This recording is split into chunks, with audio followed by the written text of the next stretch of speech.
හිරු එළියෙන් අපිට ප්‍රයෝජනයක් ගන්න පුළුවන් වෙයි කියලා ඒ අනුව අපි අලුතෙන් ඩිසයින් කරා හිරු එළියෙන් මේ ගමන යන්නේ.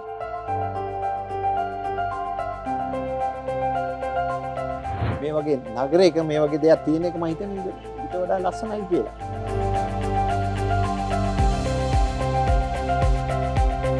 මගේ දැනීම හැටියට දැන් මට පුළුවන් නම් මේ වගේක් ඩිසයින් කරන්න මම හිතන අනිත් අයටත් ඒක පුළුවන්. බෑ කියලා කිසිම දෙයක් නැහැ.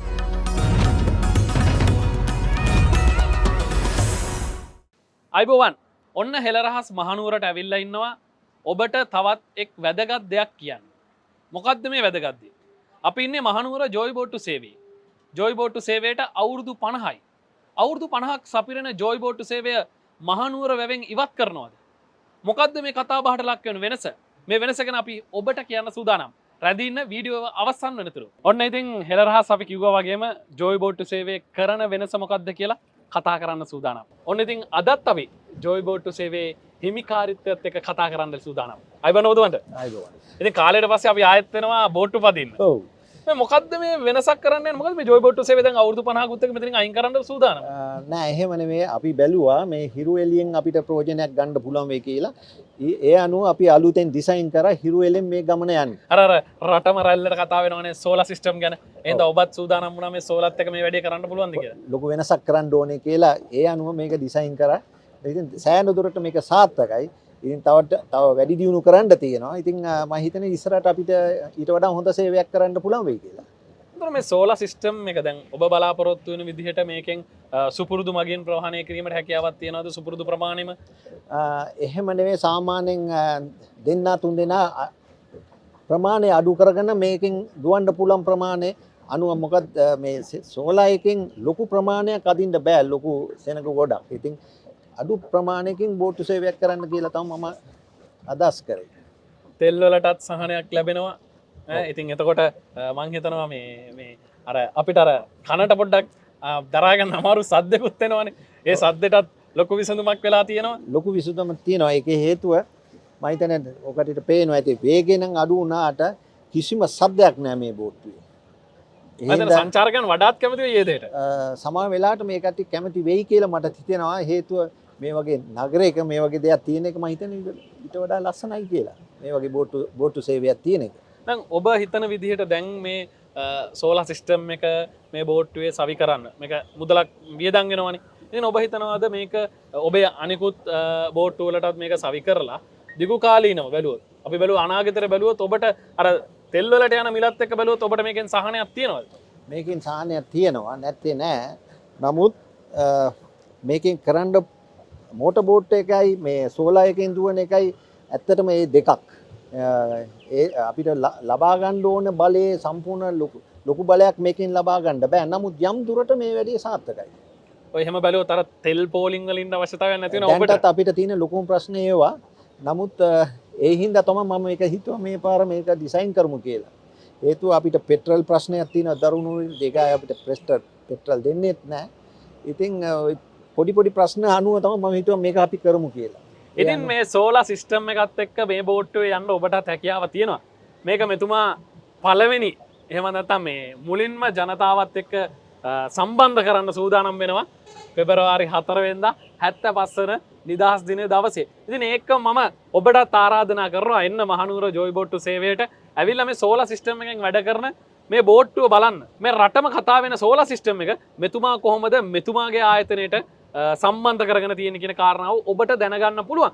ඒකම තවත් විශේෂ කාරණයක් තියෙනවා. ඉතින් වටින් ගොඩින් එනවා ජෝයි බෝට්ටු සේවයට අවුරුදු 50ක් 55ක් වෙනවා කියලා. ඉතින් මේ කතාව ඇතුළේදී මමත් කහන්න කැමතියි. ඇත්තටම ජෝයි බෝට්ටු සේවයේ වයස කීයක් විතරද? දැන් අවුරුදු 55ක් වගේ ඇති ජෝයි බෝට්ටු සර්විස්. ඔබතුමාට වයස කීයද? දැන් මට අවුරුදු 60යි. 60යි. ඒ කියන්නේ මේක ආයතනයේ කවුද මුලින්ම පටන් ගන්නේ? මගේ තාත්තයි තාත්තගේ අයියයි දෙන්න එක්ව වෙලා තමයි මේ දේ කරේ. පටන් ගත්තේ. මේ පටන් ගන්න දැන් අවුරුදු 55කටත් කිට්ටුයි. ඔව්. ඒ හින්දා මම හිතන්නේ සෑහෙන කාලයක් අපි මේකේ ඉන්නවා. ඉතින් අපි මේක ඊට වඩා හොඳ සේවයක් කරන්න තමයි අපි අදහස්. මම හිතනවා අවුරුදු 50කට පස්සේ එහෙම නැත්නම් අපිට දල වශයෙන් ගත්තොත් අවුරුදු 50 55කට පස්සේ ජෝයි බෝට්ටු සේවය ඉතාල වෙනසක් කරනවා. මොකද මේක මෙතුමාගේ රාජකාරිය එහෙම නැත්නම් මෙතුමාගේ ආයතනය වගේම මුදල් හම්බ කරන තැන වගේම ජනතාවට බොහෝ සේවයක් කරපු තැනක්. ඉතින් මේ කතාව අපි කලින් වැඩසටහනක ඔබට කියලා තියෙනවා. ඒ නිසාම අපි උත්සාහ කරේ මේ වෙනස ගැනත් ඔබට කියන්න. ඉතින් මේක මේ රටටම ගත්තොත් අපි ඒ පණිවිඩෙත් දෙමුකෝ. රටටම ගත්තොත් මේ රටටම මේ සෝලාර් සිස්ටම් පාවිච්චි කිරීමට ඔබතුමා අනුමත කරනවා. මේක හොඳයි කියලා කියනවාද? ඇත්තටම සාමාන්‍ය වැව්වල නම් මේ බෝට්ටු සේවය මේ විදිහට සෝලාර් පැනල්ස් දාගෙන කරගන්න පුළුවන්. එයාට මම හිතන්නේ හොඳම වැව්වල දුවන්න නම් මේ බෝට්ටු සේවය කියන්නේ මේ සෝලාර් වලින් දුවන එක හුඟක් හොඳයි. යම් මුදලක් වීදම් වෙනවා. නමුත් ඒක ටිකක් අමාරුවෙන් හරි කරොත් මම හිතන්නේ සාර්ථකයි කියලා. මෙන්න මේක තමයි මේකේ කාරණාව. ඉතින් හෙළරාස් අපි අද මේ වැඩසටහන කරන්න හේතුව නිදහස් දවසේ මුලින්ම ඔබට යන්න පුළුවන් ගමනක් මහනුවර වැවේ සිරිනරඹන්න, මහනුවර වැව වටේ සිරිනරඹන්න සෝලා බෝට්ටුවක. ඉතින් මේ සෝලා බෝට්ටුව ගැන තමයි අපි ඔබට ගෙනාවේ. මේක තමයි අවුරුදු 50කට පස්සේ කරන වෙනස මහනුවර ජෝයි බෝට්ටු සේවය. ඉතින් ඔබටත් පුළුවන් මේ කියන විදිහට අපි මේ වෙලාවේ විදුලි ප්‍රශ්නයක ඉන්නවා, තෙල් ප්‍රශ්නයක ඉන්නවා. අපි පුංචි පුංචි අත්හදා බැලීම් කරොත් නරකද? අපේ ගෙදරට හරි පුංචි පුංචි පහසුවක් කරගන්න. ඉතින් එවැනි දෙයක් තමයි මෙතුමා උත්සාහ කරේ. කොහොමද මෙතුමාගේ ආයතනයට මේ සෝලා එක සම්බන්ධ කරගෙන කියලා. ඉතින් මේ කාරණාව වගේ මම අවසාන වශයෙන් ඔබෙන් අහනවා. මේ රටට පණිවිඩයක් අවශ්‍යයි මේ වර්තමානයේ. ඉතින් තමන්ගේ පහසුව සලසගත යුතු තමන්මයි. මම කැමති ඔබතුමාගෙන් දැනගන්න පුංචි පණිවිඩයක්. දැන් මගේ දැනීම හැටියට දැන් මට පුළුවන් නම් මේ වගේක් ඩිසයින් කරන්න මම හිතන අනිත් අයටත් ඒක පුළුවන්. බෑ කියලා කිසිම දෙයක් නැහැ. අද හැමදේම ගණ්ඩ තියෙනවා ඕන විදියට හදාගෙන දුවන්න පුළුවන් තත්ත්වයක් තියෙන අනිත් මම හිතන්නේ වැව්වල තියෙන අනිත් බෝට්ටු අයටත් මේක හොඳ විසඳුමක්. ඔන්න එහෙමයි එතුමා කරපු කාරණාව ඔබට පැහැදිලි කරේ. ඉතින් ඔබටත් පුළුවන් ඔබේ හැකියාව එහෙම නැත්නම් ඔබට පුළුවන් දේ අත්හදා බලන්න. ඉතින් මේ අත්හදා බැලීම සාර්ථක වෙන්න පුළුවන්. ඉතින් මම ප්‍රාර්ථනා කරනවා මෙතුමාගේ මේ අත්හදා බැලීම සර්ව ප්‍රකාරයෙන්ම සාර්ථක වෙන්න කියලා. ඉතින් බොහොම ස්තුතියි. අපි සුබ පතනවා ඔබේ ආයතනයටත් ඔබටත්. අපි සූදානම් 4 වෙනිදා දවසේ මේක වෙන කාර්යය ගැන රටට පෙන්වන්න. ඉතින් අපි මේ බලාපොරොත්තුෙන් අද රොබින් සබකවන බොහොම ස්තුතියි ඔබතුමාට. ගෑස් කාන්දුවීමක් සඳහා පරීක්ෂා කරන විට සීල් එක කඩන්නට පෙර සබන් වතුර ස්ප්‍රේ කරන්න. තවද නිවසේදී ගෑස් ලිබේ නොබ් එක ඕෆ් කර රෙගියුලේටරය හොඳින් සවිකර ඔන්න එකේද තිබිය යුතුයි.